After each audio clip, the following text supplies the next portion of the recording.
Hey, Diago. Hey Diego. Oh, I recognize your profile pic from Twitter. You're the you're doing some cool regenerative farming projects, huh? Hey, hi. Hi. Nice. I think I Hey, recognize you too. But got you. yeah, I see you just posted in intros. Agroforest educator. It's awesome. Yeah, Yeah, very Very very cool. cool. cool. I hear there are some other folks here doing similar things, so I really wanted to join. Diego, can you give us a Absolutely. rundown of your project? Yeah, well, I've been doing this education for the last decade, and learning about uh, Web3 tools. I just blew my mind and thinking of possibilities, of career and recognition and this, creating credentials and this type of commons that we lack in this field. It's all about there's no support. It's you on your own and you have to sell to the market, and it doesn't matter if you're there for 5 years, 20 years. It's and yeah, and then sharing the learnings. So what I did, I in the last hackathon we created a team, and I make some journals about my intervention, uh, especially in one single plot, the same plot. So I've been following it for 2 years almost, and going from a pasture to uh, productive land with uh, succession happening, and then we've found out a way of minting these journals as NFTs and distributing royalties for uh, for a regional multi-sig and a global multi-sig, and and this and we developed this model of having a mentor and apprentices, and the apprentices would create these monthly journals, and we will create a collection and sell them, and that would be the scholarship for the apprentices. So they are paid for their contribution, for and it doesn't really need to sell products to get paid. And at the same time, the people buying and the people within this community, they will see the growth of this apprentice and growing capacity, and maybe in the future can invest in some entrep- entrepreneurship, and there will be more trust. And so it's just a way of building trust and knowledge. uh, that's it. That's awesome. Do you have a link to your project if you want to throw it into our lounge text channel? Yeah, it's very recent. We have a Telegram group, but uh, yeah, we made a video explaining during the hackathon. I might link to the video. That would be nice, and start something here too. I'll share that. Yeah, that would be great. I'm sure there's others in this community that would align with a lot of that work. Yeah, check out the community farms channel in our Discord. This is a really incredible project that's has an active and successful community farm in Miami, and they are in the process of creating a DAO so that they can scale the community farm and create community farms in food deserts all over the world. Um, and I'm sure they'd Mm-hmm. be really interested in seeing the work that you guys are doing and I know that they need a lot more involvement to help build out the project. So that's do you see that channel? I will. Oh, community farms. Yep. Yeah, check that out. Selena is leading that farm in Miami. And I wanted to ask, are you guys pursuing carbon assets from the likes of Nori, who are giving you can sell your carbon credits on the basis of soil regeneration? Have you guys looked into that? Yes. Yeah. Nice. Well, it's it doesn't. I don't know. There are many of these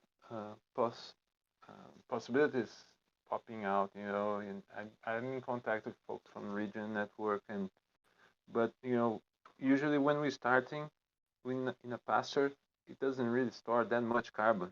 We are just starting with every plant is very small, and it's good for large forests, but so I we I'm trying to find ways to support the starters,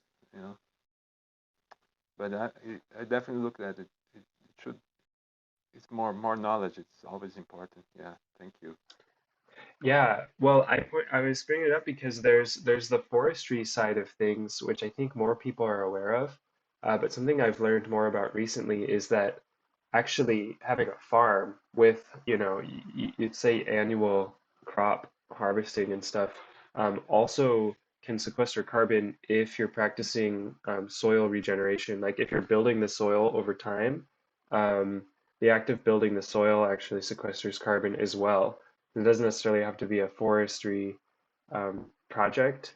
And Nori is focused on the regenerative agriculture side of the carbon sequestration. And I know that they have a lot of farmers who are currently getting paid for practicing regenerative agriculture. So Nori is the person from Miami. No, Nori is the project that is, they have a carbon credit marketplace that is specifically for regenerative agriculture farmers to be able to get paid for rebuilding soil. Nice. Yeah. I'll put that in the Nori. in the lounge text chat. Well, welcome. We're gonna have a presentation by TankBottoms, our lead dev, in like 5 minutes when he gets here. So we'll get a big product update from him on how the platform's coming along. Nice. And in the meantime, I've just got a couple quick updates. We will be going to and we've sponsored DAO Planet NYC. So it's in the announcements channel, but you can see that we have our logo on that site, and we're gonna have a panel that we're still finalizing around something around impact and creating sustainable DAOs or something like that. So we'll have some people from the nonprofit side, the impact DAO space, and someone on the juice box side as well as in our community. So should be a good little discussion that we're going to have there. So if anyone's planning on coming to that, or if you want to join us and you need a ticket, just let us know. And the other bit of news is that we're really looking to get more proactive contributors on board. And so we wrote up a little brief on just some of the stuff that we're really looking for immediately in our new channel that we just brought up called Contributor Requests. And so that's also a channel where if someone wants to contribute or they have ideas around stuff they want to do to contribute, you can can post in there. And those positions, especially the ones that we're looking at, really kind of like almost like a core team member, someone who can spend significant amounts of time helping out on a lot of different initiatives would be preferred. Obviously, any type of contributors are always welcome, but would love to have some people who are definitely a mission aligned with us and can contribute sizable amount of time, and those will be competitively compensated.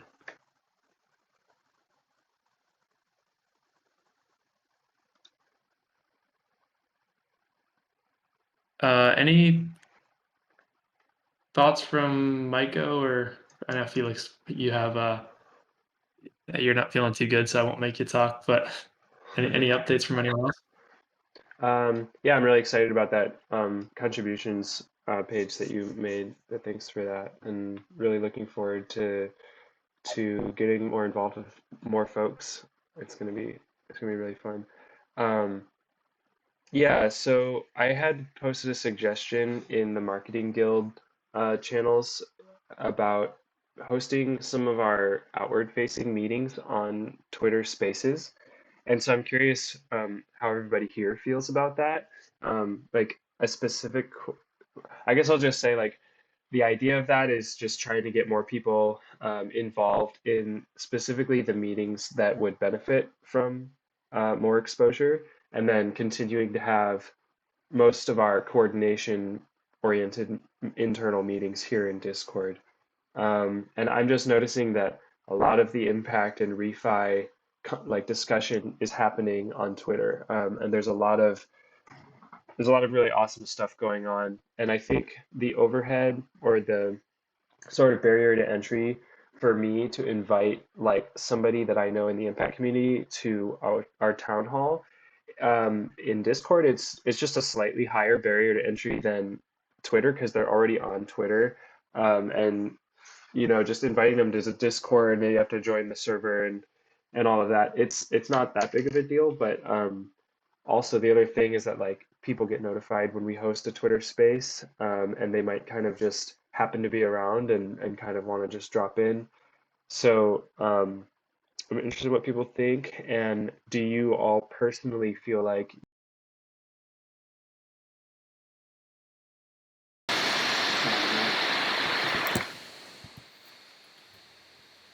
That was brutal.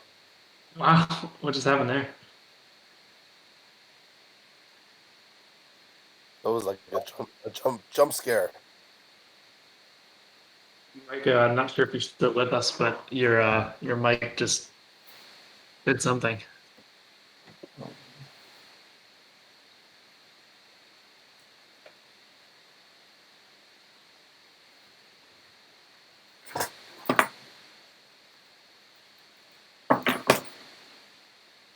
Uh, yeah, his mic might have exploded. In other news, while Maiko is figuring out his mic, we are really interested in exploring a lot of the space. And Maiko just went to the Refi Summit, that stands for Regenerative Finance, and that's kind of an area we're really honing in on the marketing side and trying to get a lot of content out and thought leadership around. So Maiko and Felix have been hard at work putting out content there, and we're always looking for others that want to contribute to that type of content. So as well as our podcast too. So we're going to be doing our first podcast on refi, and we'll probably have other episodes shortly after that of other people in that space. So if you're in that space or you know a lot about that space, definitely reach out and we can maybe collab on some content.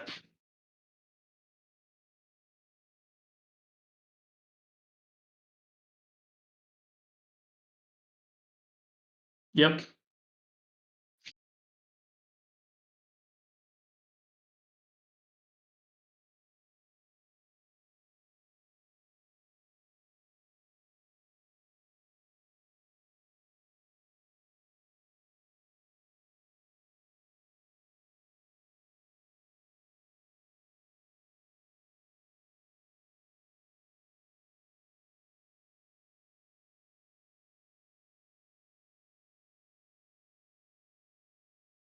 I mean, for me, I think having a platform that isn't just so specific to this group makes sense. I think I would be more likely to come just even for the notifications, and I think people are more engaged, or I don't know, there's a segment of the population that is more engaged in Twitter than in Discord, so maybe it might help to grow the membership a little more quickly.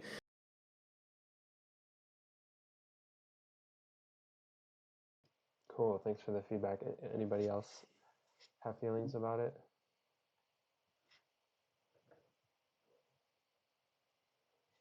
Yeah, I'm all about it too. I think from my feedback earlier today was just figuring out which of those we put on Twitter Spaces, and maybe the ones where someone is like presenting something, or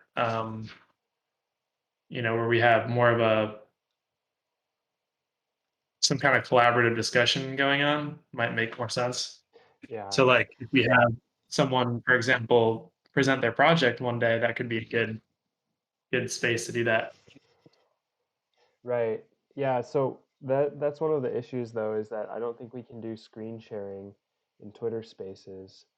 Um, so we often have presentations for Town Hall, and we wouldn't be able to do that unless does anybody know, can you do that? I'm pretty sure that that's not an option. I know.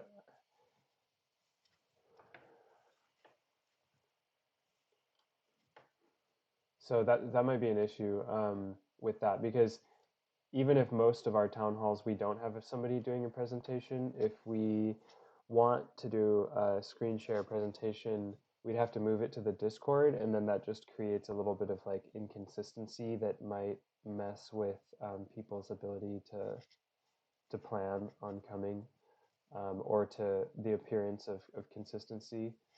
Um, so that might be an issue, and I don't know, maybe the solution is to just have like special events in as Twitter Spaces, like for the community farms meeting in particular. That seemed like a good idea. For peace talks, um, that seemed like a good idea. Maybe maybe the solution would be like once a month we have a town hall in Twitter Spaces, and the other 3 town halls are in the Discord server. Um, or all of our town halls are in the Discord server except when somebody wants to present. But we'd have to plan ahead for those and host them in the Discord server, and like notify everyone that wants to come that it's gonna, where it's gonna be, and that seems like a logistical issue. So I guess there's a little bit of crunchiness to it. Some things to resolve there, but I think it would be pretty cool if it could work out.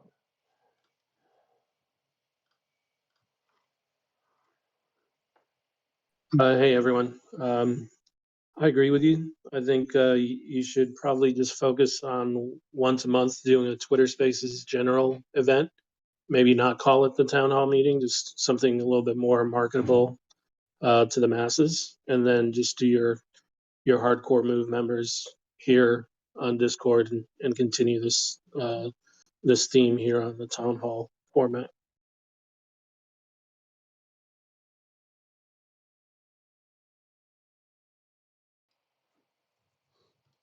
Yeah, that might be the way to go, because it kind of allows us to save up all of the kind of the best material that we want to show off for that one monthly, and kind of have all of the heavy hitters present.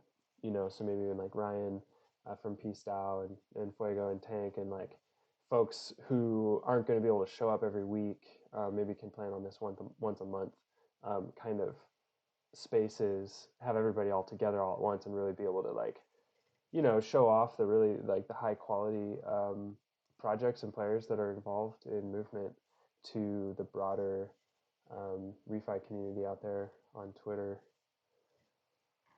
I'm kind of liking that idea. Thanks for that, Mentor.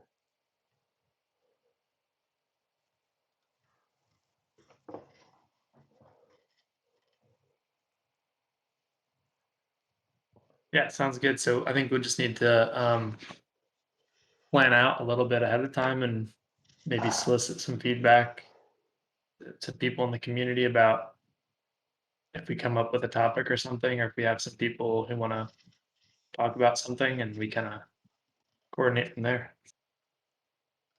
Okay, yeah, sounds good.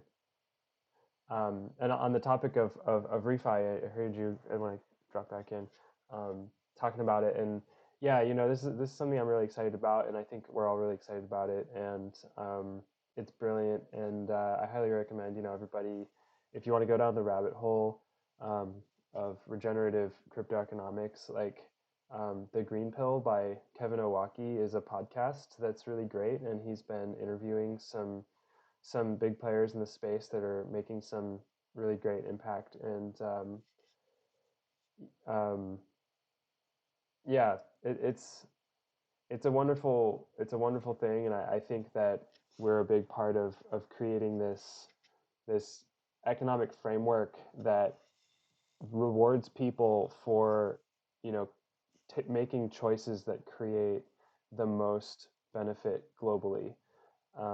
Like right now in traditional finance, like businesses aren't necessarily rewarded for making the choice that has the best long-term global impact.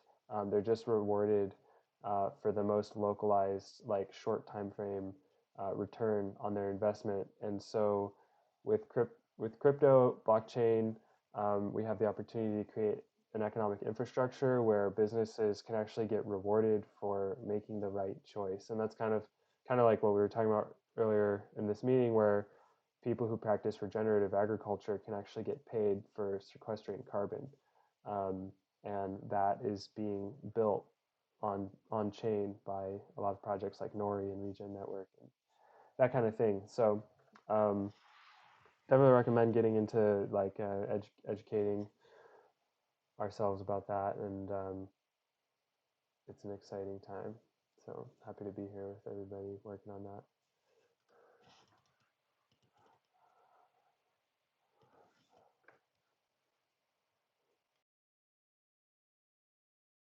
Yeah, I'm totally gonna check out that podcast later.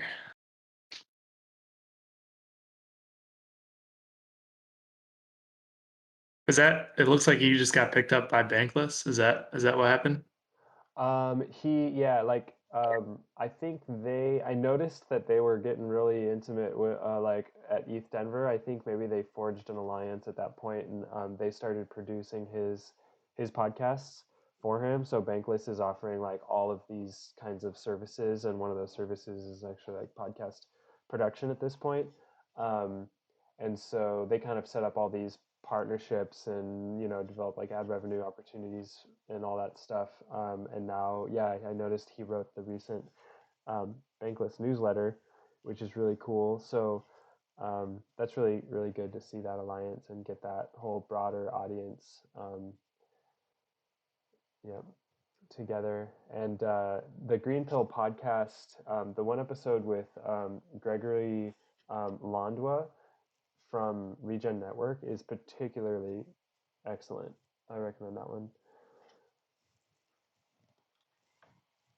Yeah, I've been saying it, but I think that this whole refi movement is going to be something that's about to blow up, and something we're all going to hear a lot more about, especially since the market's going down. And I think it's going to bring attention away from the shiny objects and more towards stuff that actually has meaningful impact. So hopefully, this does well for the real side of crypto. Totally. There was this really great meme I found that was like the Titanic sinking, and it was like the crypto markets, and then the quartet, the string quartet that just continued playing, was like the refi summit, because we were all there together when the market tanked, and we're just like, yeah, whatever, we're just gonna keep building.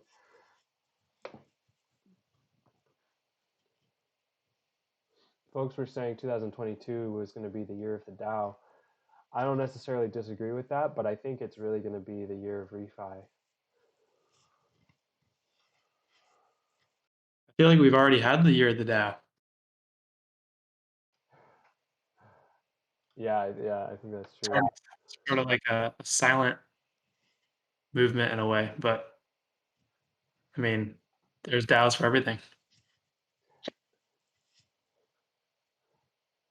The moment when you don't have to title your DAO with the word DAO is when like a lot of like real stuff is going to be going on in DAOs.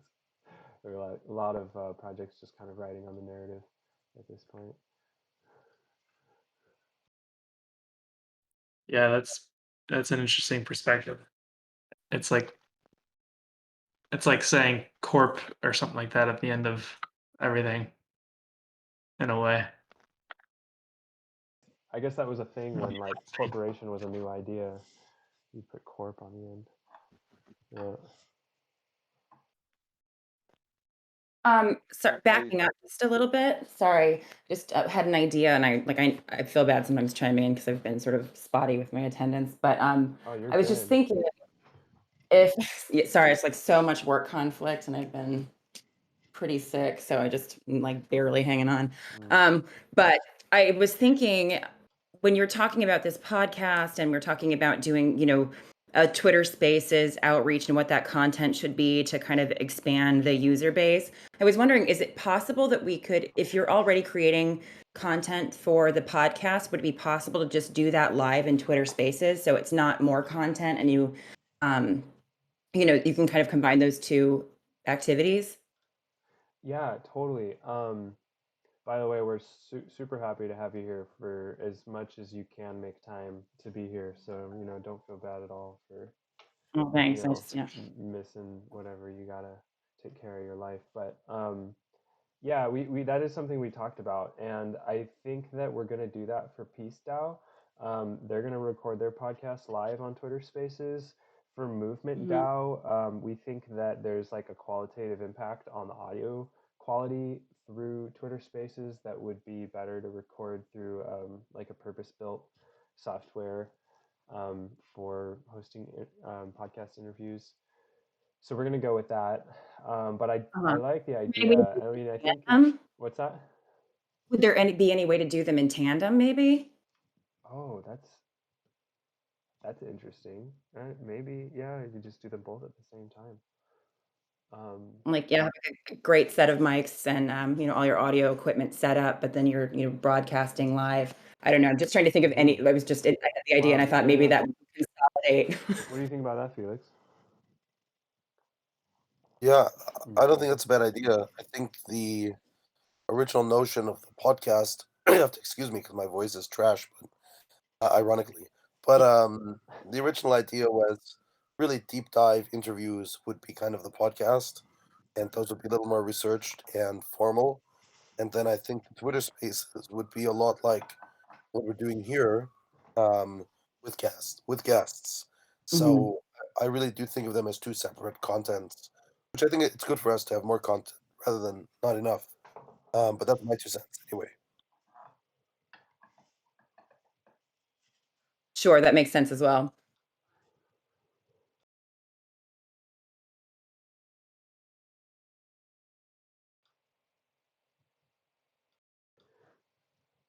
But at any rate, like we are recording our meetings already.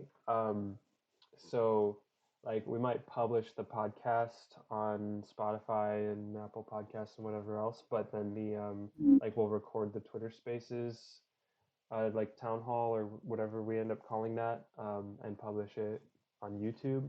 And maybe we can kind of promote that special, once a month um, Twitter Spaces recording, like a little more than all of our other kind of just random meeting recordings that are on YouTube. Have a way of like highlighting those ones in particular. That'll be like movement update, um, and maybe publish, post a link to it on our Twitter account, that kind of a thing. That might be a way to go with that one. Right, yeah. And I was just thinking, like, for efficiency's sake, how can creating a piece of content always takes effort. So what's the best way that you can get the most mileage out of anything that Totally. you're doing? No, I like the way you're thinking about that. I think that's helpful.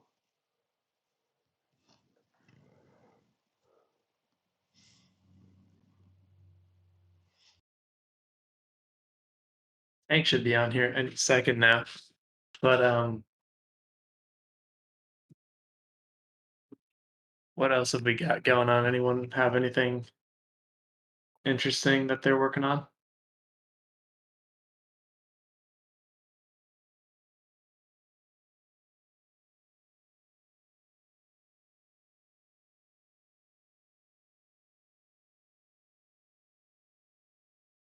If anyone knows anybody personally who's like a Web3 native person and understands DAOs and is like really into community gardens, or you think that might be interested in that kind of a thing, Selena is looking for, you know, I don't want to speak on her behalf, but I think I can say she's looking for a co-founder for the Nourish DAO that she wants to build through movement. And so that's she's doing some networking now and actively trying to find somebody. I just had to, you know, throw that out there.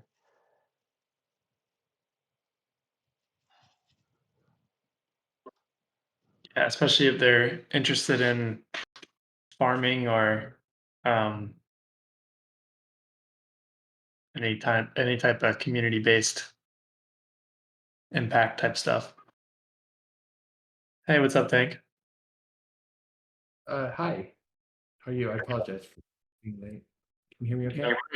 Perfect timing. Cool. So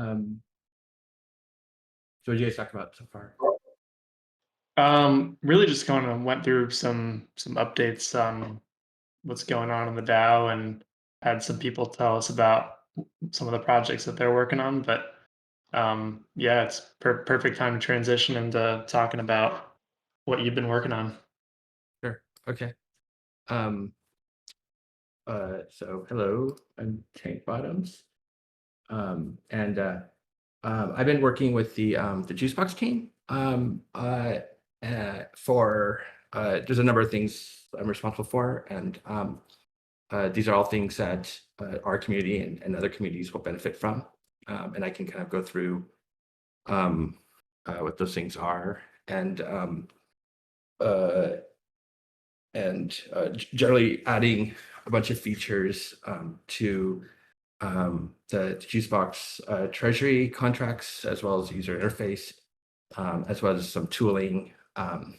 Unfortunately, not as much documentation.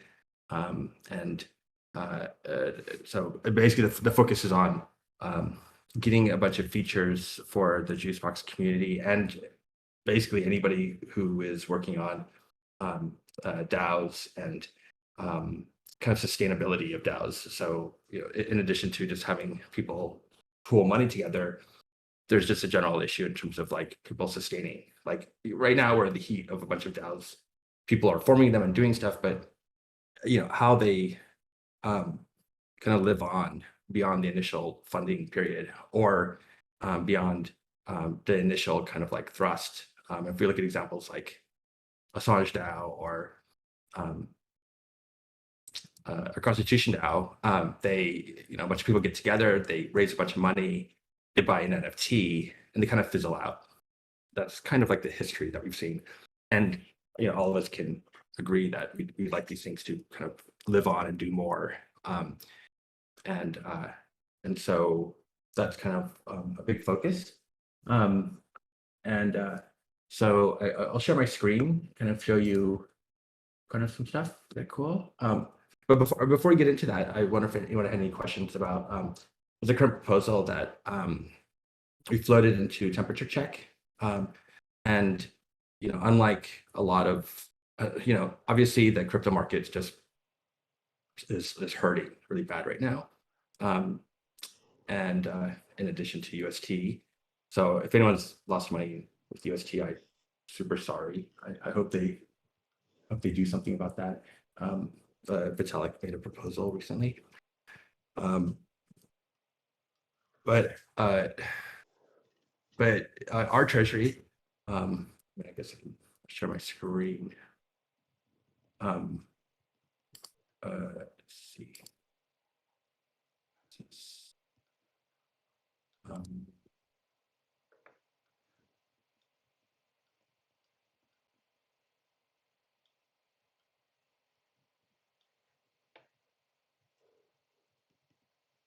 Live.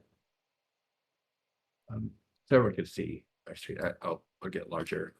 But you know, as you can see, like we were like basically heavy into a DAI. So I mean that's a pretty healthy and Ether is about half. I think half what it's at, 2K. So you know, even though that's a kind of respectable amount, we could do dollar cost average where you would just take a million and then basically the cost basis of contributors. It's really not going to matter as much in the grand scheme of things because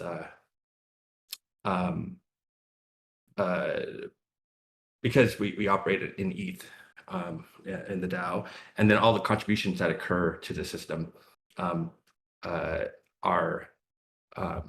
have already been done or going, and there'll be some conversion for what ETH is. You can only contribute to ETH and DAI. So, I invite everybody to kind of look at that temperature check and you know, post their thoughts in the governance channel. You know, governance workflows not on a constant clip, primarily because we've been working on getting the tooling in place. But what is key is that currently the treasury isn't being yielded, and so in the proposal, pretty uncontroversial proposal to just do event like compound. See, compound. There are protocols that give like more than a couple of percent, but I'm pretty much just proposing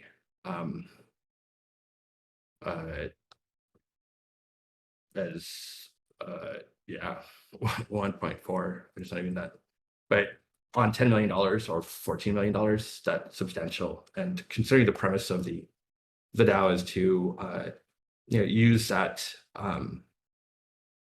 use the yield for operations, as well as you know, encourage platform contributions for a pro rata share. It seems prudent. And the reason why we previously didn't put it into yield immediately is because we wanted the contributions to the Gnosis to be pretty clean for the computation of tokens. And given we have defined a period of time, there are a couple of contributions that have kind of trickled in, and it's not the end of the world, and we can basically propose to those people like this is the conversion to the tokens, or if you want, we can refund the funds. So those are the two highlights. Oh, and then the third one was to put together a committee, an advisory committee for the Treasury, and there's a number of functions. When the DAO is kind of in full clip swing operations, there are a number of governance mechanisms that OB and the team will need in terms of like, you know, how do you submit proposals, do temperature checks, submit to Snapshot, manage payouts, manage reimbursements for executions on Gnosis, and currently we're not suffering from doing that because we're not actively drawing from the Treasury. But the first kind of role is to see who wants to volunteer for that position. There are going to be different roles I kind of envision. I don't know exactly what the composition is, but I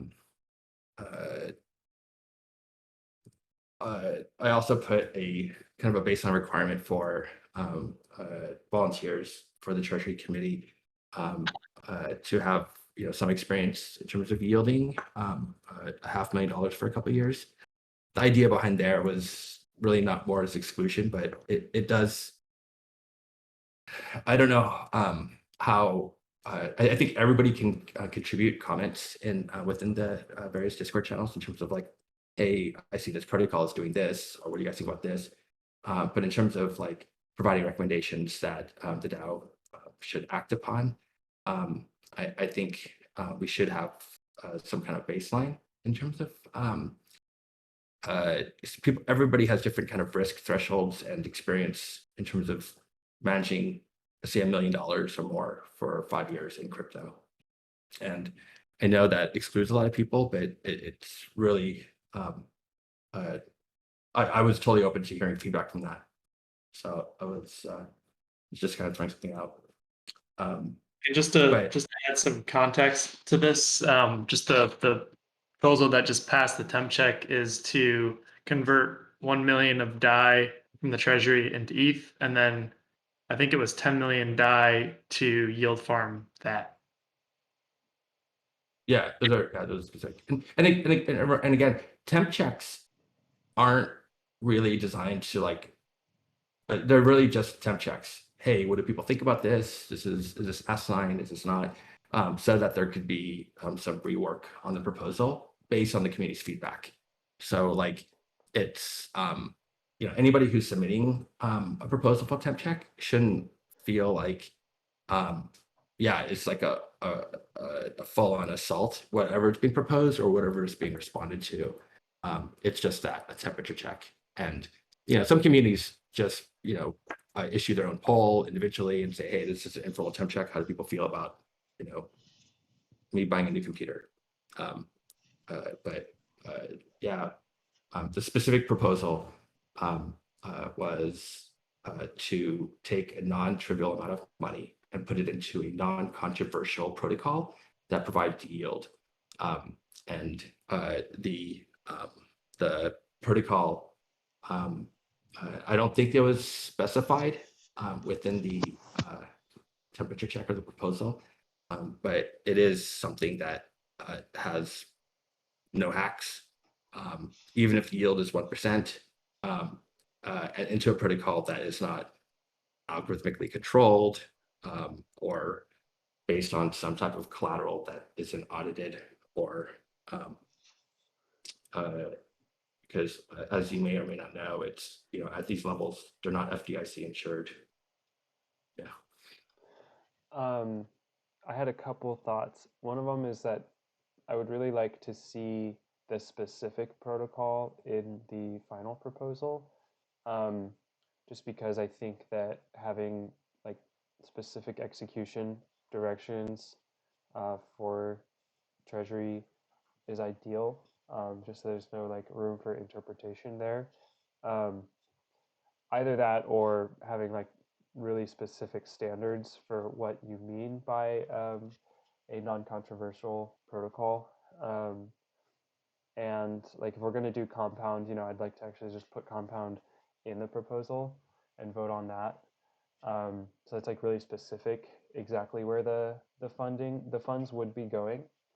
So there's not too much playroom there. Yeah, that's totally fair. I mean, and in general, like snapshot proposals should be very specific in terms of the activity requested by the proposal should be conducted by whatever party is responsible for executing those instructions.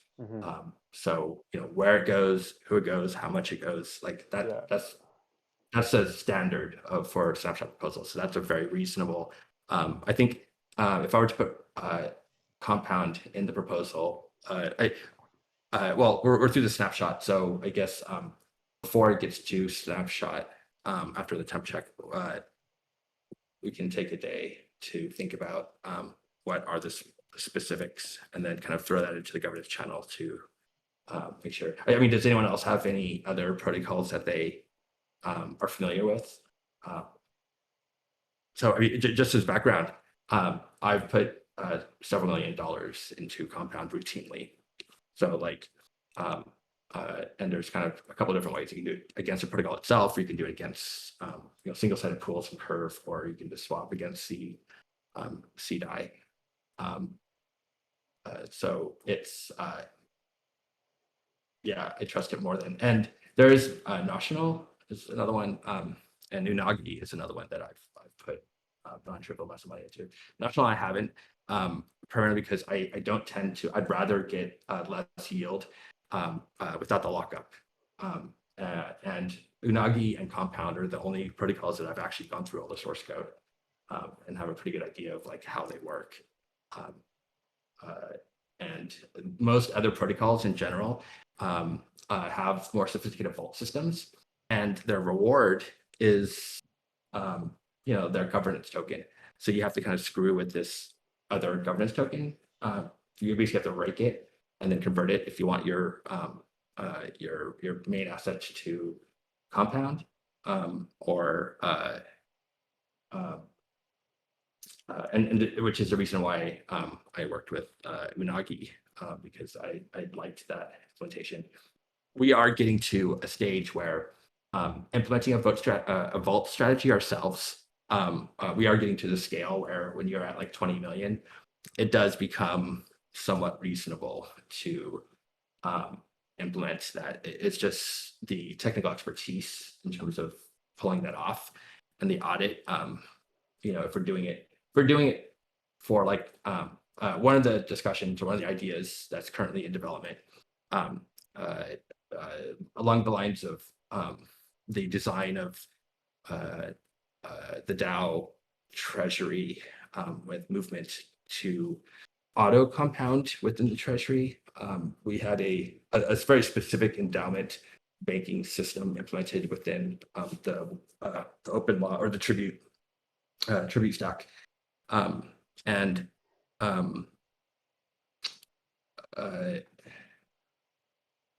with $20 million, it becomes and when other projects on the system, like in a Juicebox example, contribute to it, then you can kind of time the auto raking to be kind of cost effective. There are a lot of downsides, and they're mostly in terms of like how automated the governance operates. Specifically, there's a thing called time locks, or strategy chain time locks, and basically like inside of these things, if we go to Curve. Actually, do you guys want to hear about the details of this, or should I just move on?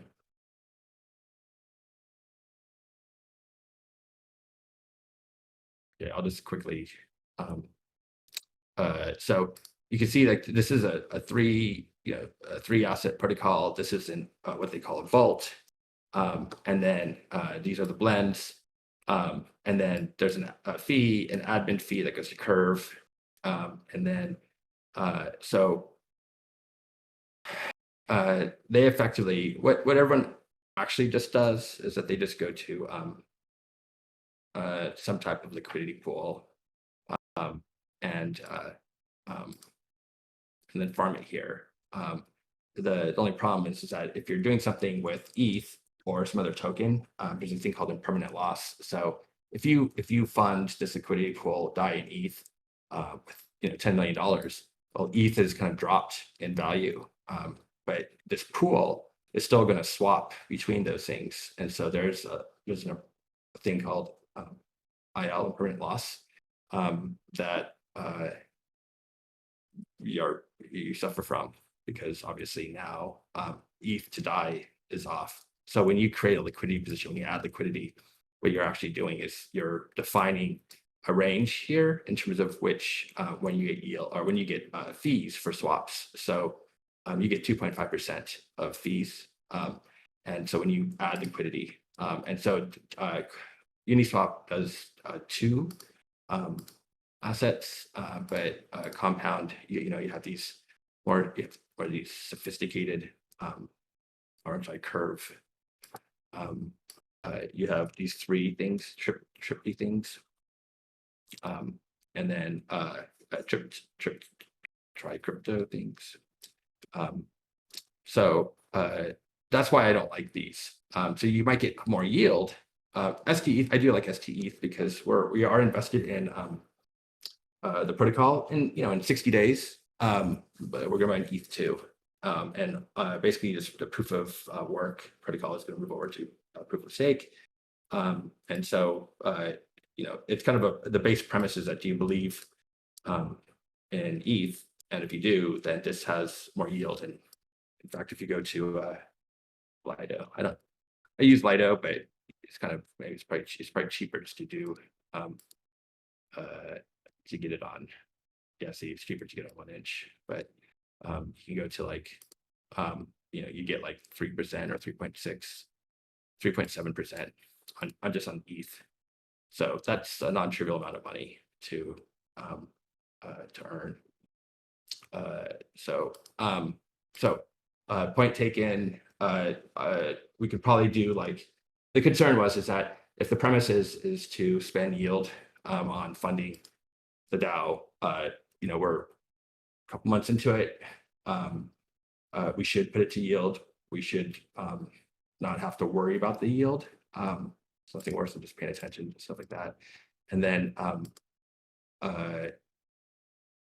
be in a position to purchase ETH in order to dollar cost average for the DAO, and probably convert to ST ETH. So in the next 24 hours or 48 hours, if we're on Thursday, yeah, maybe Monday, have a specific proposal, we can temp check it, and then or if nobody has any like large issues, the idea is not to do anything controversial, just to kind of get things going.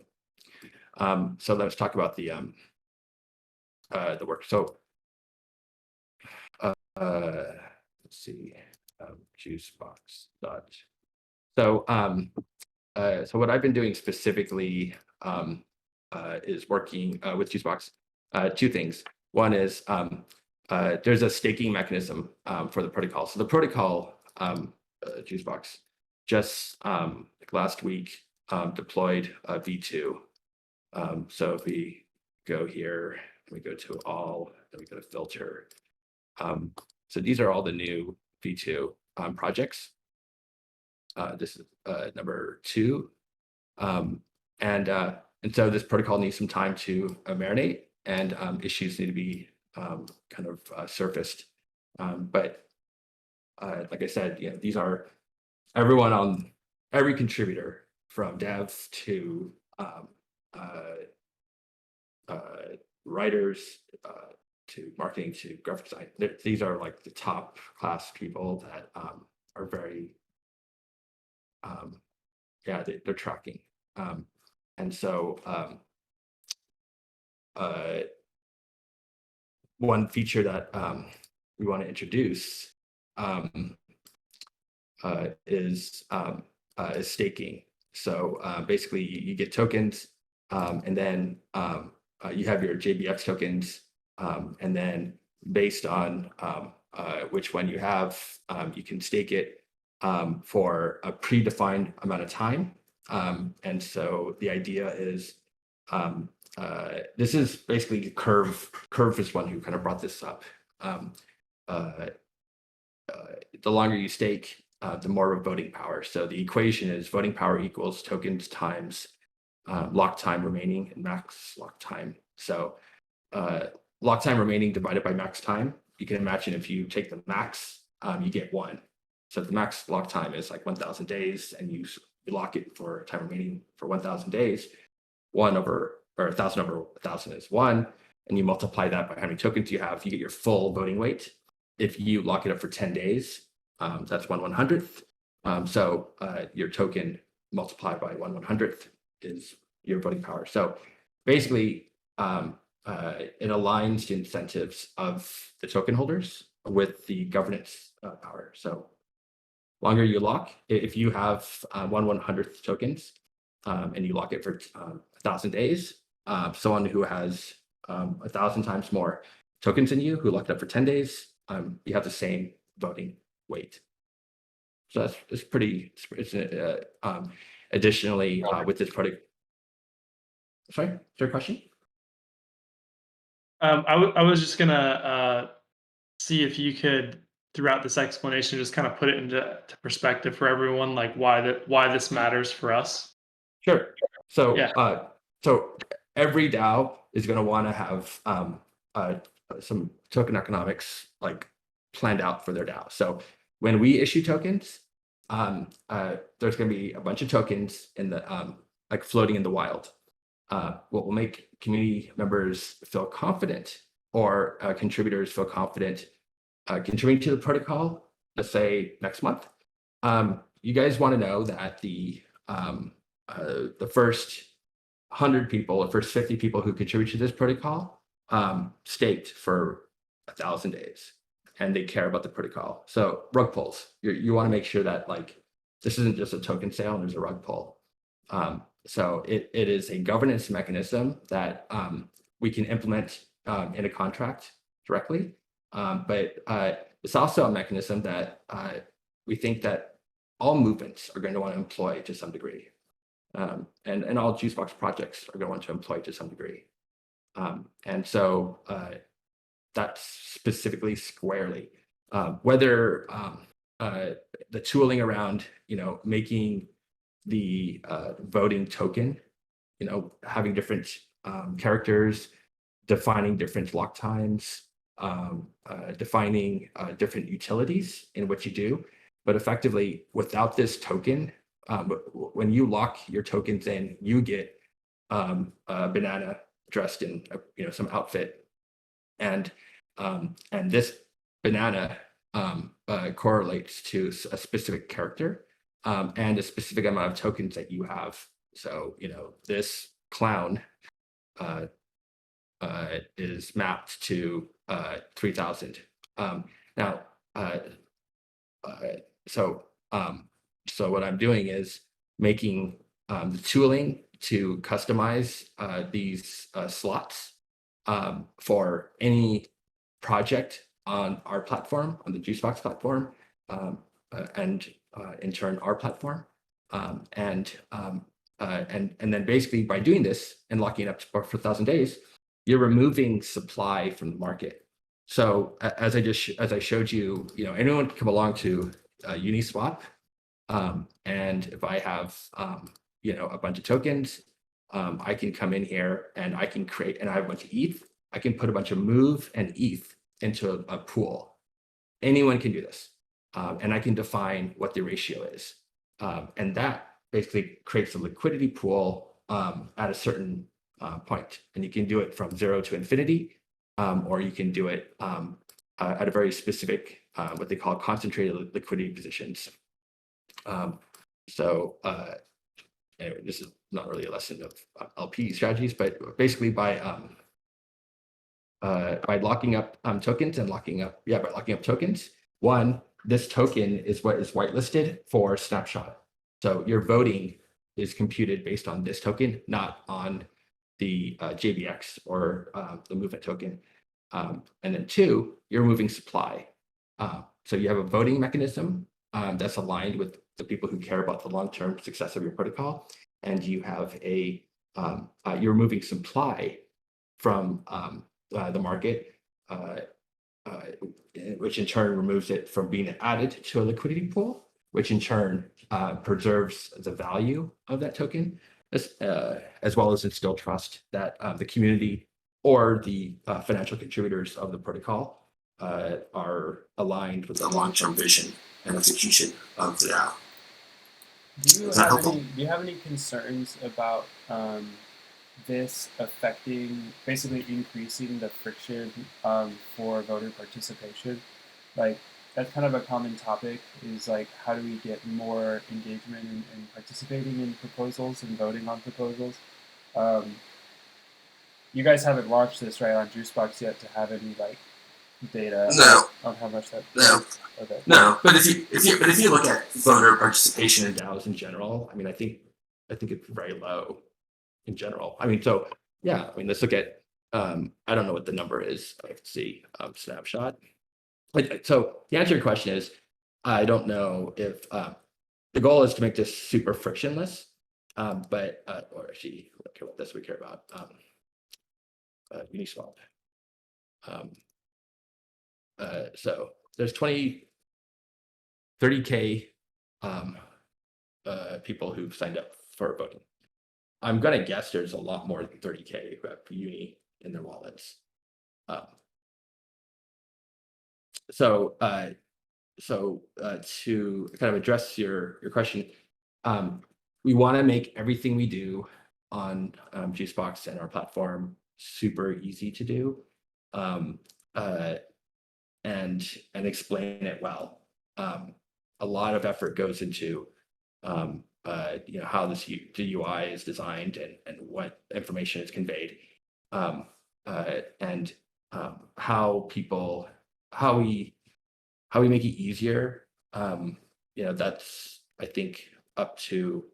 I think the first priority is to secure the trustless contract-based mechanics to ensure that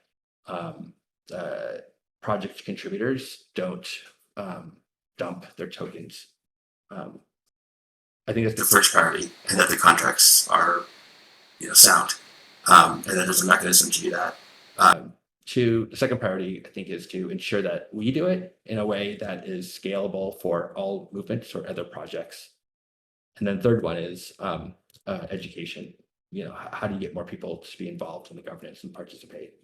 And as I think you understand, that's just a general issue. And like, how many here have voted in a shareholder vote with a? I'm sure everybody here has owned a publicly traded stock at one point in their life. And how many people here have voted in any of those shareholder votes? Yeah, this is really awesome. So, quick question on a potential use case here. Does this mean that it makes it easier for, a movement that wants to provide utility for its token based on how long a person has it locked? Yeah, I mean, absolutely. This enables projects that are created on this platform to just create a voting token and then any other utility that they want to employ with that token. And I'll get to those kind of points in a little bit. But the important thing is, not just to issue tokens with a project, which I think pretty much everybody just does. This is just well beyond. Yeah. Can you weigh in on in the movement platform? Let's say different movements have different tokens, right? Like the peace token and whatever. Would there be any way? I know in V2 we can do this, right? We can exchange tokens. Is that possible in the movement platform? So token swapping is a feature that I plan to implement. The first order of business is to get Juicebox to implement a VE, a voting escrow, Right. and then to expand that so that all V2 projects do that. And then the next part is and then to ensure that we have a pluggable, extensible contract mechanism for projects to do something with that. So it's coming. In other words. I've written. I'm working on this user interface. I'm reprocessing the tokens, and then GitHub Tank, and then the algorithm in terms of being able to key off of JVX staking contracts, my branch, URI resolver. Yeah. So so depending on how much which token bracket you're in determines on, and then what your time 25 days, 100 determines which token you get. But keying off of this and doing whatever utility you want to provide, like, hey, people who have locked up their token for 100 days or more can come into this party, or can download this NFT, or can add their mailing address here to get like a dancing birthday cake. I don't know. That's but a mechanism for someone to implement that will be in place. What kind of dancing will it be doing, Tank? I'm thinking, I don't know if you can use like candles as like a pole, but I don't know. I haven't thought that far ahead. This is great, and this is called like optional features built into the platform, right? It's not like mandatory. Yeah, so like a lot. I mean, so yeah, let's kind of like just get into like this bigger thing. So okay, so that's one thing I have to deliver like soon, next 24 hours or 36 hours. And then we have juicebox dot. So the other thing we've done is that we've completed the full basically rewrite of the front end into Svelte. So this is a front end language that like myself and a couple of developers can reason very easily about. And so it's you have this accesses the graph, so it's non-trivial, but yeah, this is a complete rewrite of the front end. And it does this, the benefit of this is we can prototype features very quickly now. So for example, we are working our way through this NFT workflow. So if you want to create an NFT, you define your collection, and then you define your NFT. So this is the instruction workflow, and then you pick your pricing. If you don't know what your pricing is, you can apply a contract, and then move on. You can do music NFTs. So you can drag and drop one song for a single or 10 songs for an album. If you want to do a programmatic like art block style thing, you can add a P5JS script. If you want to do a 10K minting PFP project, you can do that too. And so, yeah, so now that we have this treasury, the idea is that I see not only for movement, but for any DAO is that right now, let's see, let's go to like Moon DAO. Is there a Moon DAO? So you go to Moon DAO, and you have this pass, and then you have this NFT minting thing, and then you have this governance and documentation, and then probably somewhere here you can get linked to Juicebox or something, and buy the tokens. Looks like they may be distributing. I think everybody's going to want their own landing page, and then a one-click view up here to their treasury, and then everybody is either minting the pass at the beginning or they're minting it along the way. And so having the treasury just kind of like having everybody not need to browse all the projects, but just only do what they care about is a scalable way, not only for the protocol, but for people's application and use of this system. Obviously, just making NFTs is something that everybody wants to do anyway. So there's a bunch of stuff that let's see if I have some. I don't know if I have a good example. Let's see. Code pen. Actually,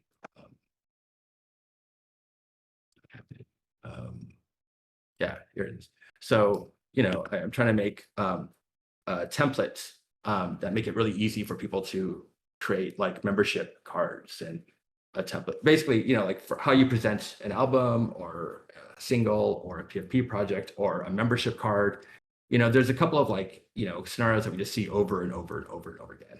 And it'd be nice if you could just click, pick a template, upload an asset, and the asset could like completely suck.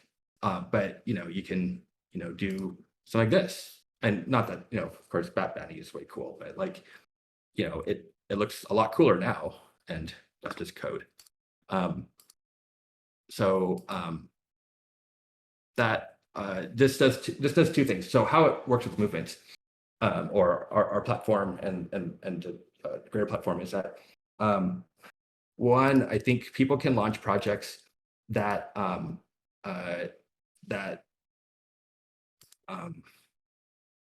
have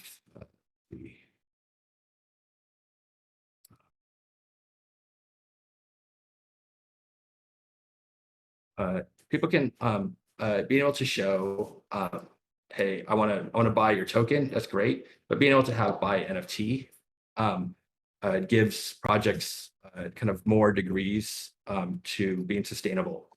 Because what you're seeing now is people throw in money and they withdraw all the money.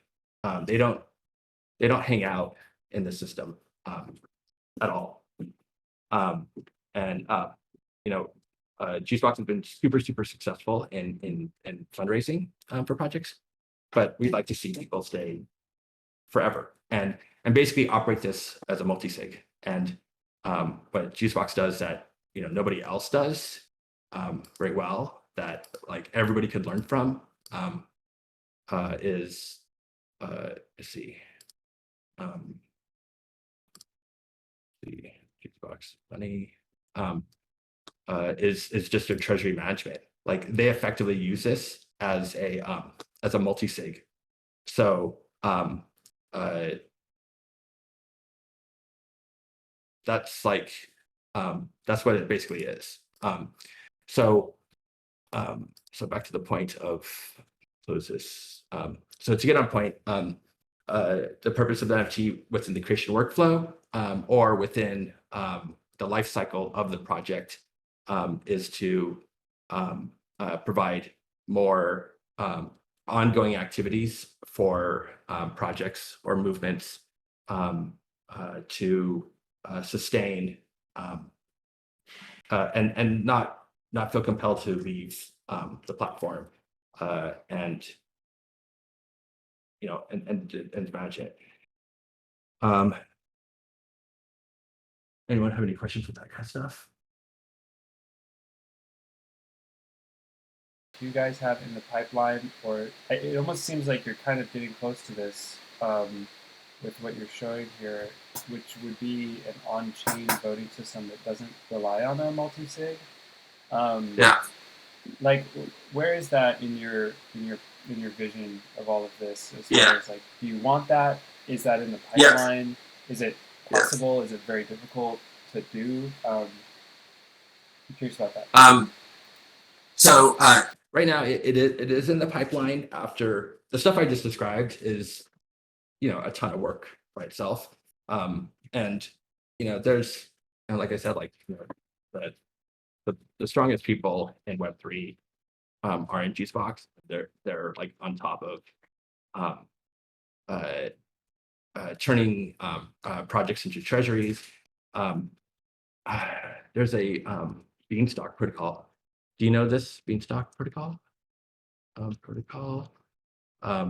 So this was a decentralized credit base, whatever. So they got hacked for a non-trivial amount of money because they had in their voting governance protocol an execution layer and arbitrary execution, and someone arbitrarily executed, sending their treasury to themselves. So I would say that like what is like directly in the kind of things to do is to have snapshot within this. So like if you can bring treasury management, then you can bring NFT tooling. The thing after that is a marketplace, so that each project can have their own mint page, and then the Juicebox and the project platform can have a kind of listing of currently mintable projects, and then after that is figuring out how to bring in snapshot into this. And then I think once you have that, then just voting, you kind of have a lot of like what people are using Web3 for. And then execution on chain is something that would then be looked at in terms of, I mean, obviously it's a goal of every project that actually cares about decentralization in any kind of meaningful way. And so, but it is something that it's a security thing that that has to be looked at like with pretty serious attention. is that okay Yeah, answer? totally. That gives me a good idea of where you're at? Yeah, I mean, like this is no joke, right? Like, 77 million.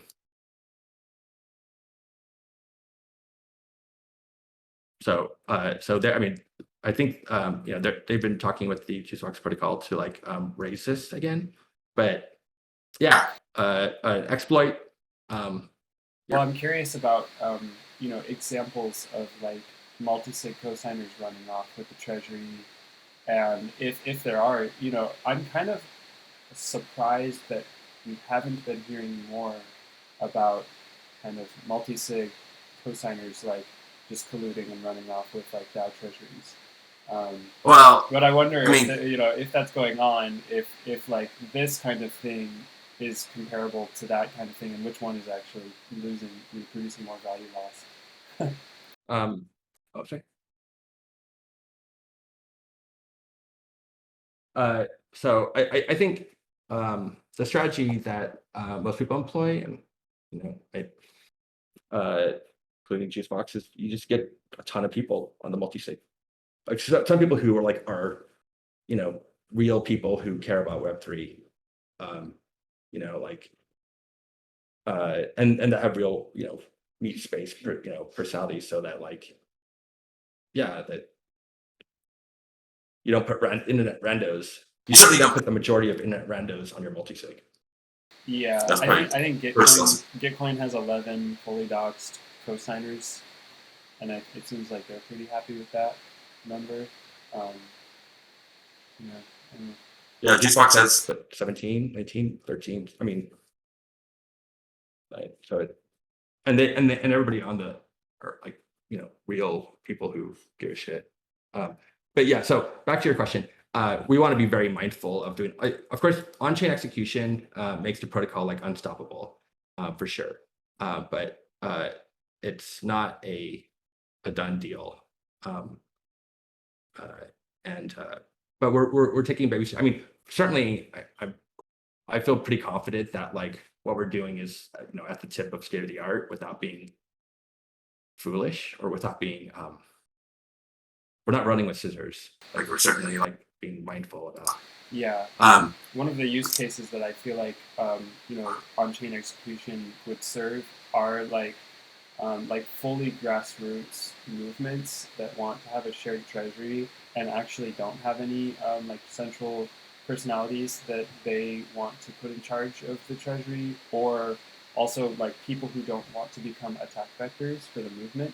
If there's like a substantial like contrary movement to like something that's going on, like Black Lives Matter or something like this, whoever those cosigners are, you know, are subject to being like a, you know, substantial risk of like being an attack vector for people who want to attack the whole movement.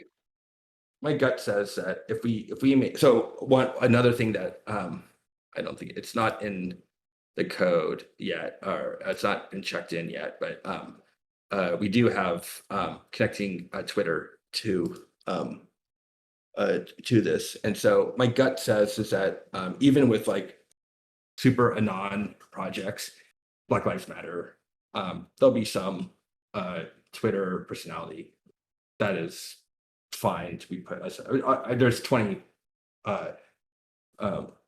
personalities with Twitter accounts that are willing to do that.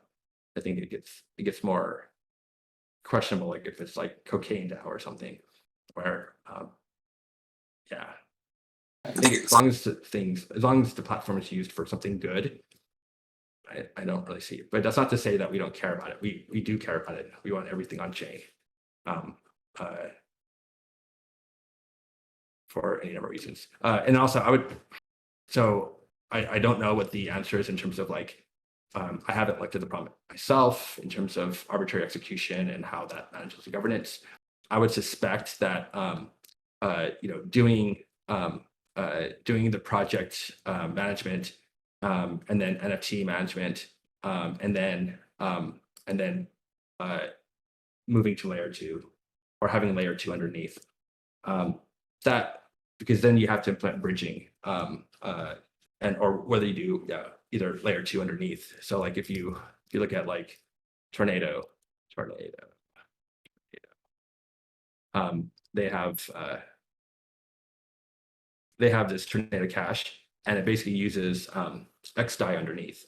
You don't know it, you just go use it, and it just uses it. It uses Ethereum as the settlement layer. So let's see. So this, so like I said, I'm working on getting the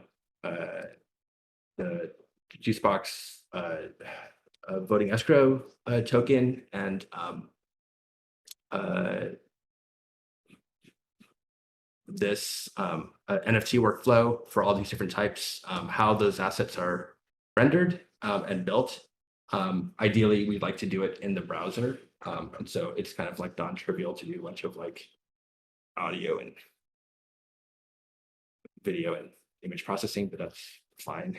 And then and all that stuff is directly like directly tied to what tooling to give to projects so that they're maintaining they're interacting with the protocol continuously, like not being a crowdfunding platform, but being like a creator platform where creating your thing and creating a treasury around your thing, having a fan club around your thing, at the same time, closely tied together. I think it's pretty compelling, considering that lots of DAOs are just formed just to acquire NFT assets, or to kind of further the community's efforts in those. And I think Juicebox has the protocol is designed for that, extensibility for that.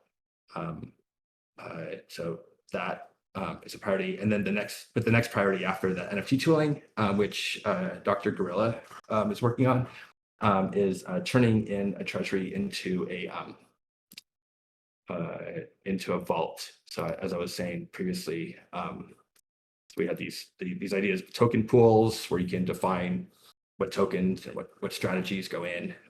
It'll probably be a very non-controversial, just DAI asset type.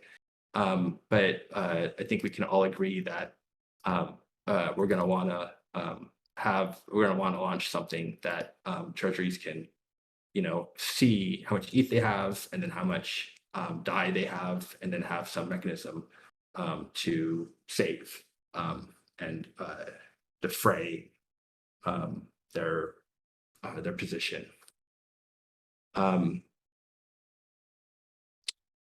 Let's see.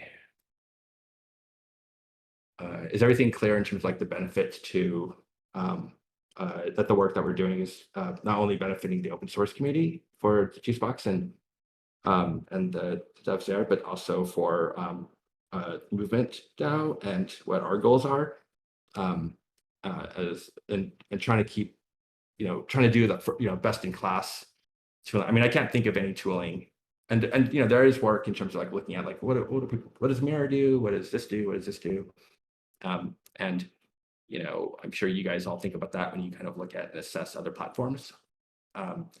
But I think what I've just described, I think it's non-controversial. I don't think most people would say like doing the NFT thing is stupid, or so. Like the goal is just to kind of build out that tool, because now we can kind of work with the UI pretty quickly, and then obviously we want to collapse these down to make them kind of easy to use. Do this instruction, and how do you create and mint, and then do that in conjunction with the Juicebox team, and then probably deploy some trial sites to see which ones work well, and then but I think kind of there's overwhelming feedback of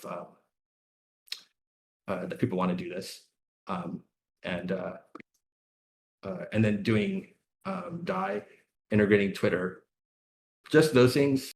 If we could kind of do those in the next month or two, which I'm working day and night to do, gets us a lot of the way there. And one thing that any chance we get what we're doing in the UI, let's see. So if when we're kind of planning out like what different projects are, putting like, oh, I know the pricing, what I want to do with this NFT. I'll put the pricing here. Or here's a contract where I'll delegate, or I'll delegate the execution of, you know, either the asset or putting out a bonding curve or giving it some reward. So anywhere we see kind of extensibility, we're designing that in so that we don't meet the specific criteria. So that's another thing with the UI is, you know,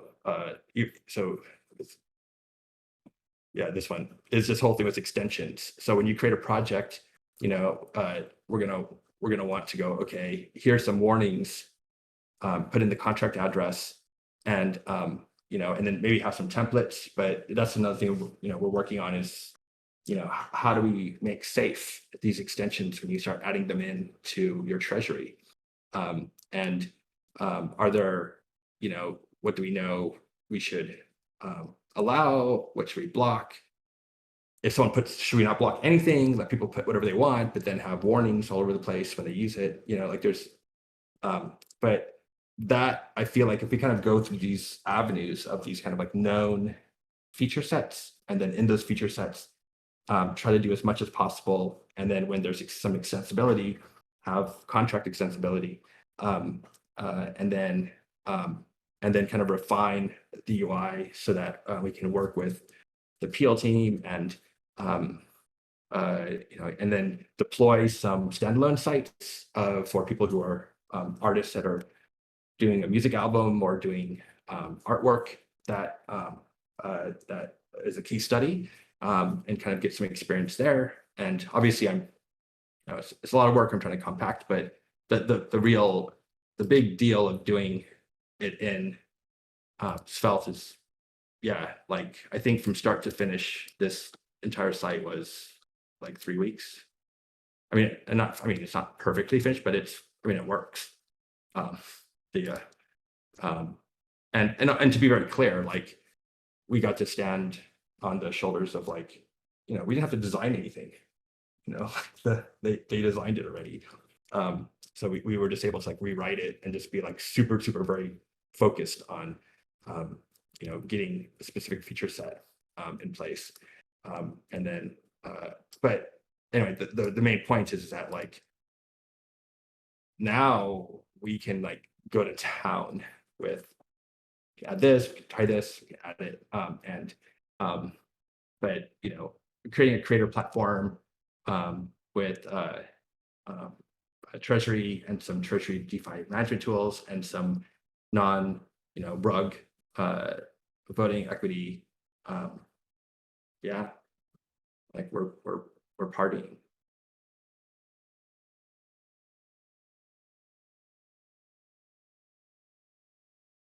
Yeah, I mean, again, I can't reiterate, like who's on here. Like Philip V is a rock star. Phil Xander is hilarious. I mean, Thanks, man.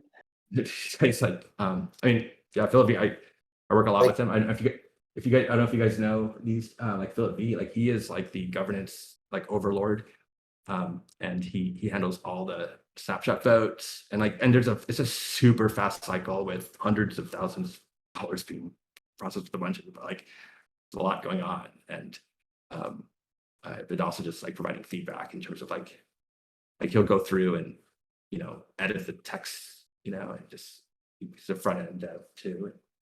So it's humbling. You're too kind, man. I'm like, yeah, you're too kind. Thank you.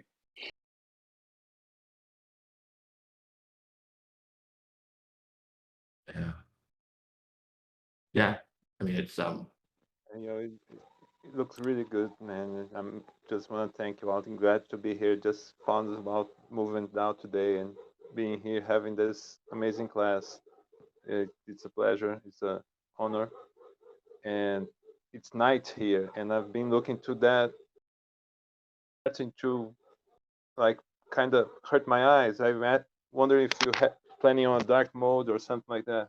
But man, you put it all together there. Oh, dark mode. Amazing. Yeah, I can do that. I was like, yeah. Yeah, thanks, man. Nice.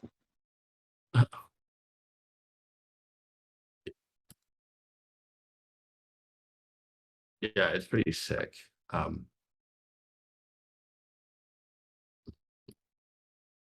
Let's see, funding cycles, 14-day, no limit. Then, oops. Oops. So you're deploying on Ethereum mainnet. I hear about optimism with some incentives for public goods, DAOs deploying there. Have you chosen where to deploy?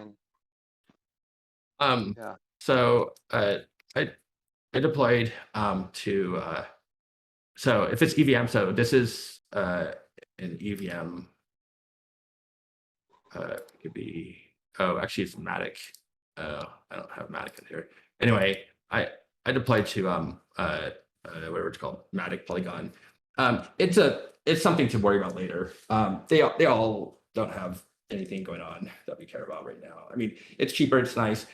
You want to build the thing first on where all the capital is, and then the key thing you have to figure out though is you have to build a bridge for the protocol, because when you issue tokens from a thing, then if someone goes to another bridge or another blockchain and they use this tool, then are they going to get tokens that are Matic only? Are those Matic tokens for Juicebox or project interoperable with their other projects on other mainnets? Do you provide a bridging service that happens magically for people? If you do a bridging service, is it secure? Are you managing the capital? Or are you just providing swaps? Are you going to fuel those swaps on those bridges? I've written bridges.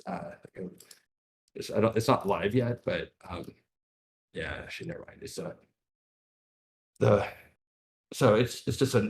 just kind of a thing you kind of want to focus on when you're done with the thing that's in front of you, because I mean, I don't want to remotely kind of convey how non-trivial this stuff is. It takes a lot of people and time and thinking. Yeah.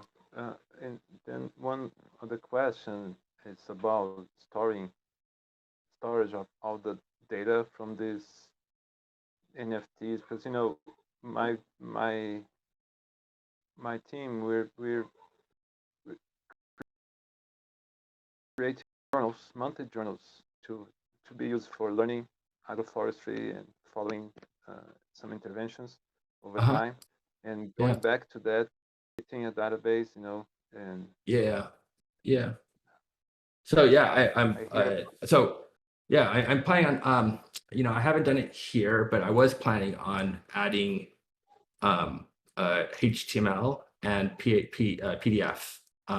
So what I was showing the team was basically working on some templates on how to render different assets. So like if you're going to make, in here, it just shows like, oh, I want to make a image, but people kind of want templates where you go like, oh, I'm going to have a membership card. Here's my gold pass. Here's my platinum pass.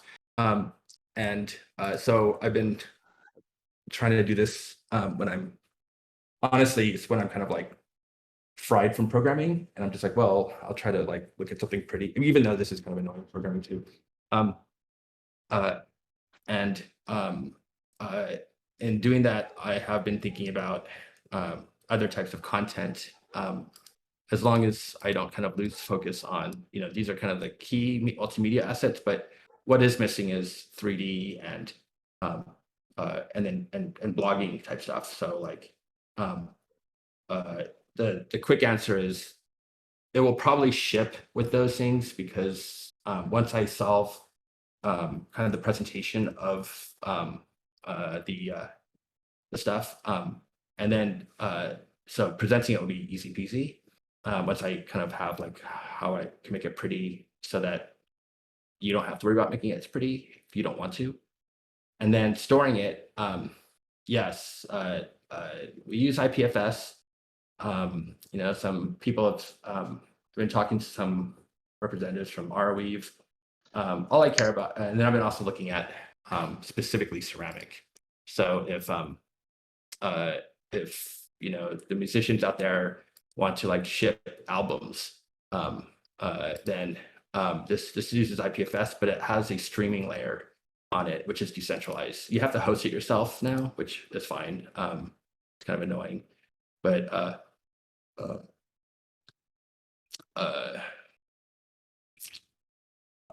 I don't think you have to worry about storage. Like we'll take care of that for you. You get to just come along and say, I want to create my DAO, and I also want to create this NFT, and then as your project emerges or is funding, you can create arbitrary NFTs along the way, and then we will magically have a landing page for your project with your treasury, and then your kind of your mint occurs, and then the last transactions that occurred. Yeah. So it'll just be magical to you. Yeah, awesome, man. It's like taking manifold, mixing with and like sovereignty over the contract. What is like a lot of people have criticism about manifold because of that. They make that lazy minting, and if the site goes down, you lose your data. I like you talking about Airweave and all, and Yeah, we're not going to do next level. We're not going to do what Manifold does. I've looked at their contracts. I've looked at all the platforms, all the NFT platforms that exist. I've looked at those contracts, and I have an opinion, and I'm going to employ that opinion. Awesome. Is it a good opinion, Tank? It sounds like it's a good opinion. No, I'm sure it's the worst opinion, but but it's going to. But now it's coming the next level. Yeah. Cool, man. Yeah. Congrats. Thank you for the rundown, Tank.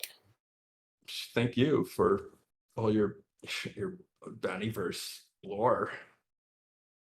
No, my pleasure. You're too kind. My pleasure. It's awesome. Yeah. So anybody's doing like a PFP and needs like a huge, crazy backstory, Alexander is your guy. So any other questions? Does everyone sees like how it applies to the open source community, how it applies to movement, where we're at, like not freaking out that we're not like kind of going through treasury, like we have a very specific vision of what we want to, what we want to enable people to come to the platform, and there's some funding stuff as well, and anybody who hasn't created a treasury on Juicebox should, you can always go to like rinkeby.juicebox, and I'm hoping that the NFT kind of like workflow stuff will be like kind of solid in the next couple of weeks, and then as well as because this UI, we have to do the Genesis NFT creation workflow, and then your landing pages, some type of DAI treasury, a collapsible version of this right now. These are pretty, this is what it looks like to kind of create stuff. So these are kind of crazy. So it'd be nice if you could, but they're going to come default collapse down where they're kind of simple to go through, and then have a kind of a marketplace for how people view a landing page for their Juicebox, and as well as for where people can go get minting, and then the project extension, kind of how this is protecting users, and so yeah, in the next couple of weeks we'll be just working through these for sure. That's awesome. Were you showing that the you get a landing page that's just automatically generated for your project? Yeah, Is that how I understand? And then, I'd like, okay, what's the yeah, what's the URL going to look like for that? Is it like a subdomain of Juicebox, or yeah. is it? So it's kind of like our feature. I don't know if the Peel team likes the idea or not, and it's really just going to present it to them. I'm thinking that it's a subdomain, and a subdomain after they hit a certain financial threshold, and then all projects get a route, and so they would get a route as well. Currently these routes on V2 are kind of reserved for ENS, basically like how people want to have ENS addresses. Because in V2 you can deploy what they call a project pair contract, which right now you pay here, but if you can't, there's no easy address people can send money to. And most people, when they want this landing page, will want to have just an address that people can pay and then get the tokens back. And then it'd be nice if that was an ENS where it wasn't a bunch of, but for landing page, yeah, I'm thinking, what's going on here? Oh, you know what? Someone's deploying. I am thinking I'd like to have a tool where a project can deploy a landing page and then have like a markdown editor so that they can add like their about section, their roadmap section, and kind of like the kind of uncontroversial where they can add a panel, title the panel, put markdown, and then at the very least, I think projects want to have these kind of collection, like basically these mints. So like when you deploy a Genesis NFT or an NFT with the project, I would like each project to like juicebox.money/project/ whatever the project ID is, and then /NFT, and then have an NFT view of like the general marketplace of like all the ones that they're offering, like something like this, but specifically tuned for that particular project. Or it could just be a overview collection where it has the name of the project, and then on here we just have boxes of each collection, and then in the middle here is the currently minting. So the thing to kind of might be hard to a detail here is that when you create an NFT collection, that doesn't mean your NFT collection automatically exists in the world. It means that it's ready to be minted. You could go ahead and mint them and create them in the world, but normally you just say, okay, now I have a collection that's deployed. So on OpenSea, you create your NFT, you create one at a time, which is great, and you can do that here too.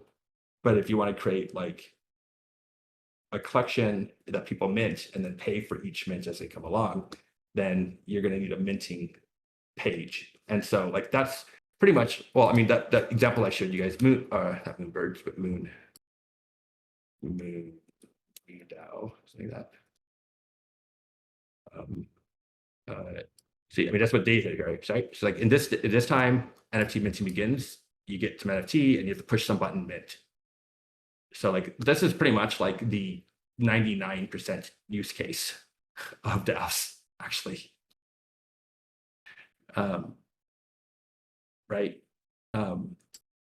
So ceramic anymore. Yeah, so the answer is, yep. There'll be a landing page that they can customize. There'll be first this collection page, and then I'd like to get the landing page will be a little more work because you have to kind of make this markdown editor, and then another thing is that do we want to check the images people are going to mint for porn? Like if people add a picture on here for like their collection profile picture, should we check it? That's it's kind of like a non-trivial kind of automated problem. It's solvable, but it also makes it non-decentralized.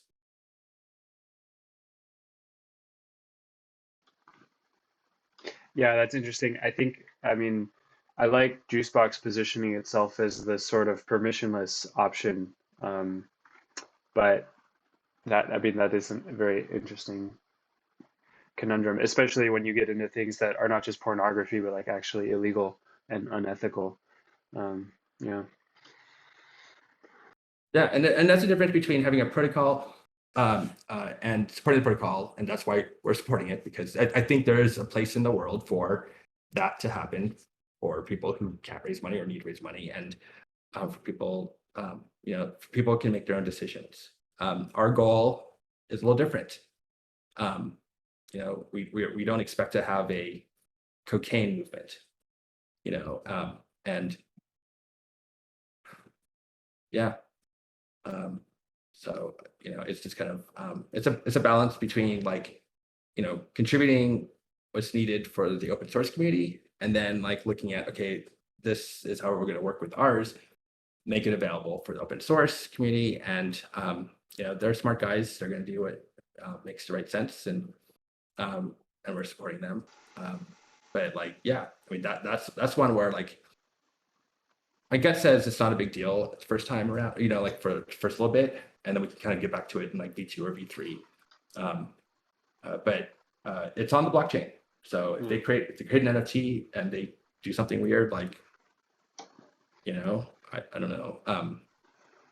Yeah, I mean, I imagine we will you have. could also. Go ahead. Go ahead. I was gonna say, I imagine you could also, if you're looking to have like a more locked down version of Juicebox functionality while still taking advantage of the protocol. It is ultimately a protocol, it's extensible, and you could probably spin up some type of front end that has to go through, like some type of administrator proposal or some sort of application form without too much additional effort. But I think it depends on your objectives, but I don't think that should be too difficult. No, I mean, there's a developer on the team that, you guys saw the GAN apes that I posted. There's a number of models out there that tell you if it's obscenity level. So like it's not hard to like send a picture to a service and then get back if it has some threshold of obscenity, and then flip a flag on the UI for that obscenity level. But like I said, it makes it non-decentralized now. Now we're tied. And there's a number of things that I don't care that we're not decentralized. I just want to make it very clear that like, we're not going to advertise that we're a fully decentralized system where, we have a very specific purpose. And I just want to be very clear in terms of like what we're saying to people and what the trade-offs are. Yeah, I mean, decentralized is one thing and permissionless is another thing, right? Yeah. But in terms of movement DAO, like I've heard like core members of the movement team, just talking about wanting a certain level of curation towards what movements are actually benefiting from the Move platform, and it's just something that I've been considering about, like how do we define that? What are standards going to be? Like that's going to be a long form like conversation that's going to be extensive among movement for a while. So there's two things I'm doing on that front that I'm just kind of like percolating in the back of my mind.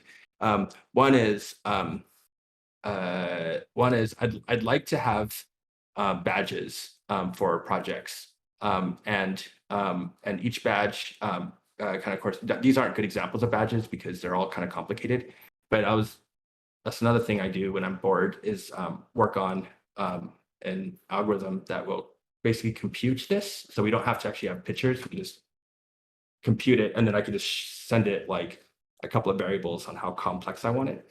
And the idea is that I'd like to come up with a metric for projects that score different parts of their. This is really raw. I need to think about it. our plan was to write up something thoughtful about it and then give it to you guys, give it to the Juicebox community. But there's kind of this ongoing discussion about like what are metrics that that let us know that projects are doing well or that the site is successful. It's kind of an overloaded question because there is there are a couple of competing things going on. One is you have like user interface stuff, and then you have like you have user interface stuff that kind of gets in the way, and then you also have like a platform that has projects where it's not very specific to something, and then whether people like invest in marketing or whatnot. But if you kind of like forget about those other details, if you manage a funding cycle with some type of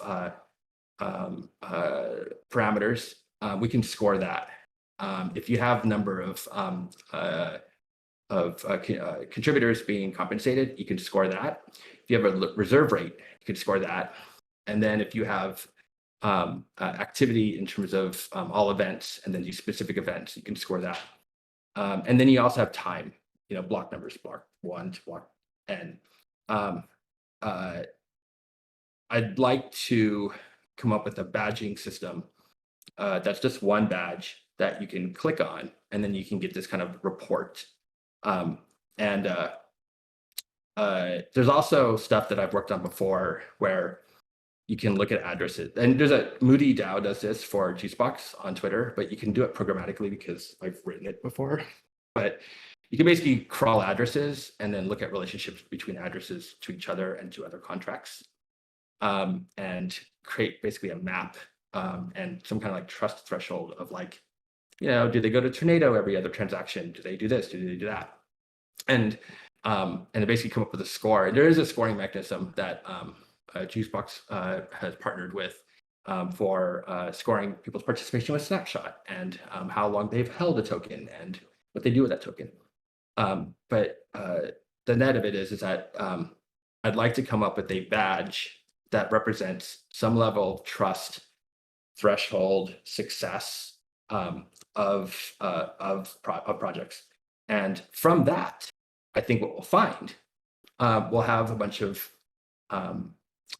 points. So, and if you click on that badge, you get a breakdown of what that score, why that score was computed that way, how it was, because basically you're just adding stuff up and dividing stuff and then multiplying it by like a pointer or whatever. Basically, you're normalizing it, and then you're giving it some index into some tokens. And the result we'll find is that we can now basically have these lists that we can have specifically tuned to specific variables within that score. And so if someone cares about, is this a movement? Well, did they get $100 from n number of people within a short time frame? We come up with different criteria in order to get into the trending movements list. We can get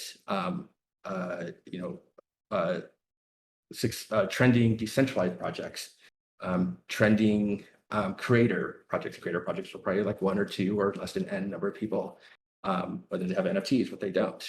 I guess you all get what the point I'm making is that like I've been thinking about that in terms of what's something that is I'll probably we'll work with Phil V on this. Is I was basically going to try to put it into a spreadsheet and come up with the math behind it, and then kind of like write like a short paper on it, and then float it to the communities. Yeah. If you need writing help, I'm happy to hop in. Cool. But my gut says totally easy peasy to do.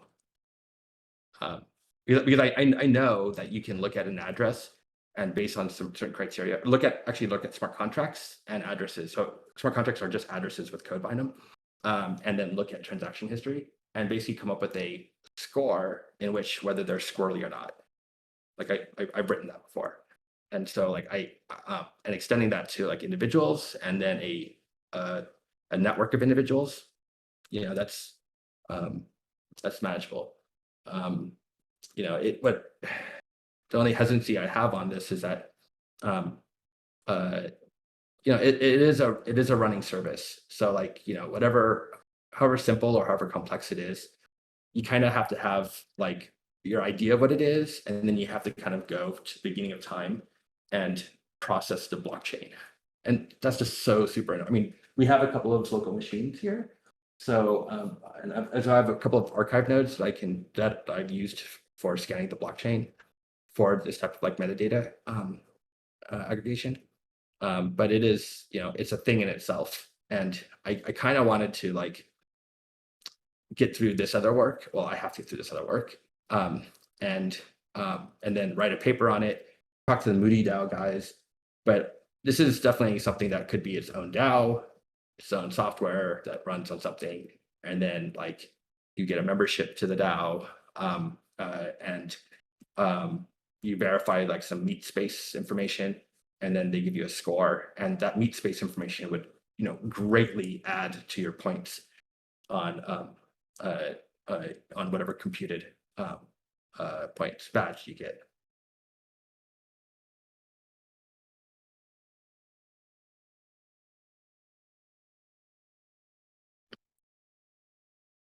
Totally bored, everybody.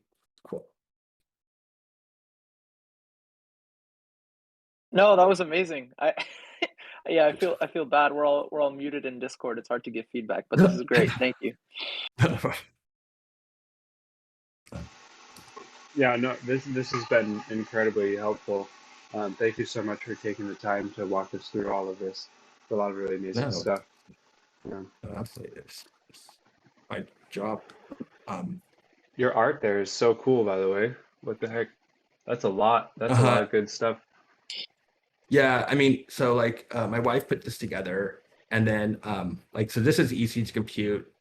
This is a little harder. These are easy, and I don't know.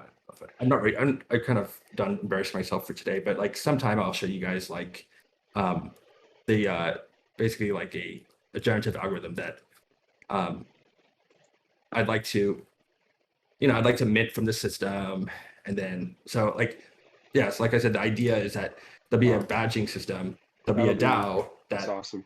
that basically does this computation on the whatever badge each project gets after some defined period of time, and then mints the badge with some data in it, and then so you want to give the the project time to like pay its membership fee and submit like some meat space information, and then as they kind of hit different milestones, then every month the badge can be updated, and the badge would be completely on-chain computed, or the algorithm would be on-chain, and then depending on what you feed it on the score, it would get some badge, and then the badge would be like cool, and then it would also it could serve as like a default NFT for the thing if they wanted to kind of just do something like that.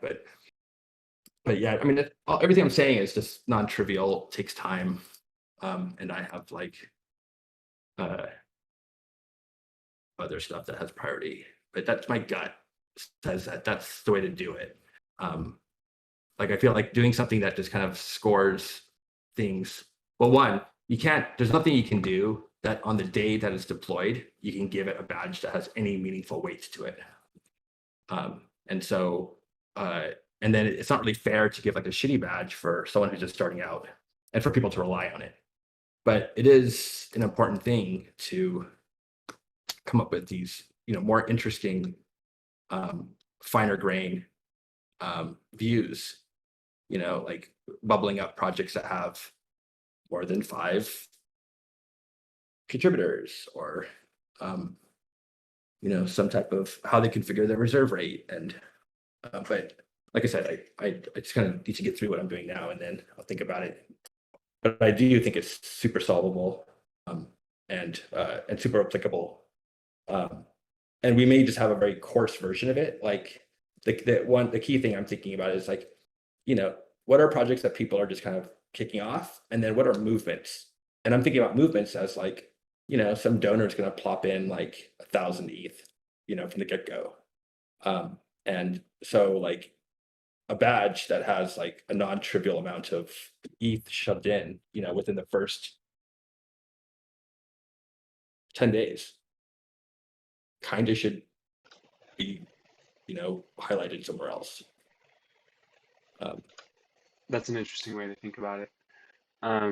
Yeah, I like the generative like badge kind of reputation. It kind of sounds like a hackathon project I was working on at ETH Denver, which is awesome. I want to recognize that we're coming on to where we passed 2 hours for our town hall today. Crap. I commend everyone who has made it all the way through. This is some really awesome stuff. I want to continue to have these conversations. Like, when's the next time that you are you want to do this, Tank? I mean, if I don't mind doing this like every 2 weeks, if you guys are cool with it, this gives me time to. And I think I like doing it as the town hall. Do you guys think that's a good idea, Stacker and everyone else? Like, Yeah, I think it's a great idea. okay. Yeah, I'm about it. The more product updates we can get without disrupting Tank's workflow, the better. Okay. Yeah, that sounds awesome. One last thing I'd like to add is if anybody has questions about Juicebox or is trying to set up their own projects, like totally feel free to message me or hop into the Juicebox Discord server. Like there's always people online to respond. Yeah, totally feel free to reach out. I'd love to help you out. Yeah, I mean, everyone should like just like, you know, create a juice box, put an ETH in it, and then like, you know, and then tell people like, you know, if they want your time to like put ETH in it. That's really cool. I like that. Yeah, nice. An automated secretary for And meetings. yeah, with V2 you can mint your own NFTs and like give people, you know, social NFTs and all that. I mean, yeah, I mean, what I do is I'd just put like a calendar thing here, and then just say like, you know, you put calendar here, and then have the message say like, I won't respond to you unless you have like at least 2 million of like MyCo tokens, or something more polite. But, like, No, this is great. It's hilarious. Oh my god. Yeah. Anything else anybody?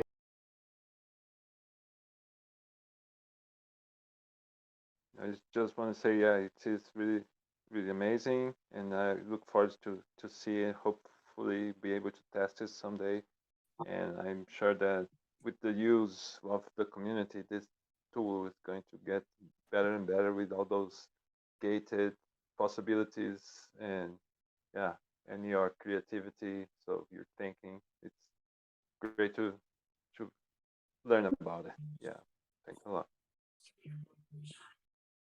Thanks, everyone. Hi, guys. what? There. Thanks, everybody. Bye.